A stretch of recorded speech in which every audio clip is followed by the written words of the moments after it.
Hi friends, எல்லோரும் எப்படி இருக்கீங்க? நல்லா இருக்கீங்கன்னு நம்புகிறேன். நார்மல் கேசரி எல்லாரும் சாப்பிட்ருப்பீங்க.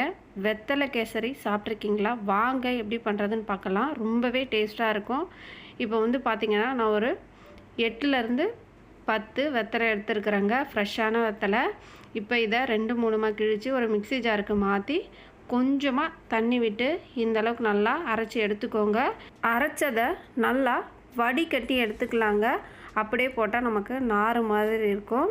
இப்போ இதை வடிகட்டி எடுத்துட்டு இதை வந்து நம்ம அளந்து எடுத்துக்கலாம். 1 கப் ரவைக்கு 3 கப் தண்ணிங்க, அதுதான் அளவு. இப்போ இதில் நான் 3 கப் தண்ணி விட்டுட்டு இதை நல்லா கொதிக்க வச்சு எடுத்துக்கலாங்க. இப்போது சைடில் ஒரு கடாயில் 1/2 கப் அளவுக்கு நெய் ஆட் பண்ணியிருக்கிறாங்க. இப்போது இந்த நெய் நல்லா காஞ்சதுக்கு அப்புறமா உங்களுக்கு தேவையான எந்த நட்ஸை வேணால் ஆட் பண்ணிக்கலாங்க. நான் வெறும் முந்திரி மட்டும்தான் ஆட் பண்ணியிருக்கிறேன். இந்த முந்திரி நல்லா வறுந்து வரணுங்க. அந்த கலர் வந்து மாறணும். இப்போது மாறி வந்துடுச்சு. இப்போ அதை வேறு ஒரு பிளேட்டுக்கு மாற்றிடலாங்க. மீதமுள்ள நெய்யில் நாம் 1 கப் அளவுக்கு ரவை ஆட் பண்ணிக்கலாங்க. இப்போ இந்த ரவையை வந்து இந்த நெய்யிலே வந்து ஒரு 3லேருந்து 4 நிமிஷம் வரைக்கும் நல்லா வறுத்து எடுத்துக்கலாங்க. நீங்கள் எந்த அளவுக்கு நல்லா வறுத்து எடுக்கிறீங்களோ அந்த அளவுக்கு நல்லா நமக்கு உதிரி உதிரியாக கிடைக்குங்க. இப்போ வந்து பார்த்திங்க அப்படின்னா ரவை நல்லா வறுபட்டுடுச்சுங்க. இந்த ஸ்டேஜில் நம்ம ஆல்ரெடி கொதிக்க வச்சுருக்கிற அந்த தண்ணி இருக்கு இல்லைங்களா, வெத்தலை தண்ணி, அதை வந்து இதை டைரெக்டாக ஆட் பண்ணிக்கலாங்க.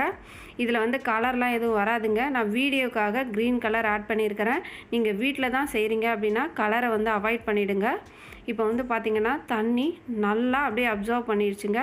இந்த ஸ்டேஜில் 1 கப் ரவைக்கு 2 கப் அளவுக்கு சுகர் ஆட் பண்ணிக்கலாங்க. சப்போஸ் உங்களுக்கு கொஞ்சம் கம்மியாக வேணும் அப்படின்னா 1.25 கப் ஆட் பண்ணிக்கலாங்க. 2 கப் நீங்கள் சுகர் ஆட் பண்ணிவிட்டு அதை நல்லா கிளறி விடுங்க. இந்த சுகரும் அந்த ரவையும் நல்லா ஒன்றோடு ஒன்று மிக்ஸ் ஆகி வரணுங்க. நாம் போட்ட சுகர் வந்து நல்லா கரைய ஆரம்பிச்சிருச்சுங்க. முன்னே இருந்த பதத்துக்கும் இப்போ இருந்த பதத்துக்கும் உங்களுக்கே நல்லா டிஃப்ரென்ஸ் தெரியும். நல்லா இந்த அளவுக்கு தண்ணியாக மாறிடுச்சுங்க. இப்போ வந்து பார்த்திங்கன்னா இதை நல்லா கிளறி விடுங்க. கொஞ்சம் நல்லா கெட்டியானதுக்கப்புறமா ஒரு 2 ஏலக்காயை நான் இடித்து போட்டிருக்கேங்க. நீங்கள் அரைச்சி கூட ஆட் பண்ணிக்கலாம். அடுத்து இதில் அந்த ஸ்வீட்னஸை கொஞ்சம் நல்லா தூக்கி கொடுக்கறதுக்காக கொஞ்சமாக உப்பு ஆட் பண்ணிக்கோங்க. அப்போ தான் நமக்கு அந்த டேஸ்ட் வந்து நமக்கு நல்லாவே தெரியும். இப்போ வந்து பார்த்திங்கன்னா ஃபுல்லாக நமக்கு கேசரி ரெடி ஆகிடுச்சுங்க. இந்த ஸ்டேஜில் ஒரு சின்ன கரண்டியில் ஒரு 1/2 கப் அளவுக்கு எண்ணெய் எடுத்துருக்கேங்க. இந்த எண்ணெயை நல்லா ஹீட் பண்ணிக்கோங்க. நாம் எடுத்துருக்கிற எண்ணெய் வந்து சன்ஃப்ளவர் ஆயிலுங்க. இதுதான் வாசனை இல்லாமல் இருக்கும்.